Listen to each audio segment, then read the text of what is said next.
Last night, I had one of those dreams where you wake up afterwards and you just feel so awful. This one involved an old high school girlfriend. And this morning, I just felt so compromised inside. That is not the person I want to be. Am I never going to get past this stuff? Everybody has their struggles.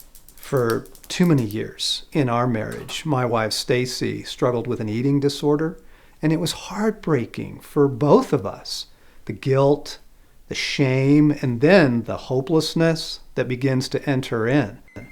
But I'm not one to go pointing fingers, because during most of those years, it was too easy for me when I got home at night from work to turn to alcohol, to just, take the edge off the day. And I got to be really careful with that because my dad was an alcoholic. Sometimes it's just driving.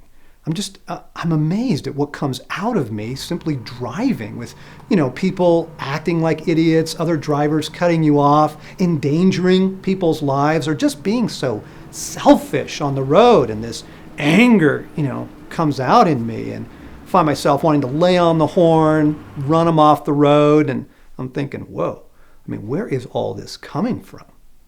I've spent the last 30 years helping men and women be restored as men and women.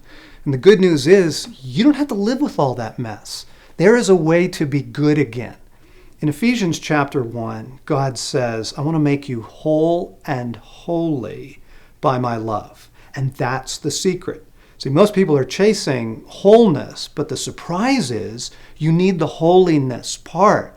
You can't be whole without holiness, and you can't be holy without wholeness. The two go together. Now, I'm not talking about, religious views of holiness, of, stained glass and no sex.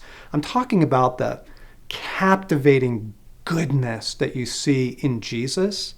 It really can be ours because holiness is the healing of our humanity. And so just take all the things that you struggle with and think, what would it be like never to struggle with it again? It's just not even an issue anymore. That's the utter relief of holiness.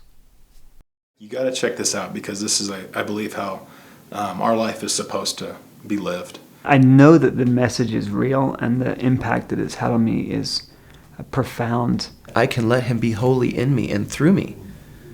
That is so relieving. He says it in a way that we just say, yeah, I feel that way. It has changed my life. We've introduced this message to our friends who are broken and losing their families.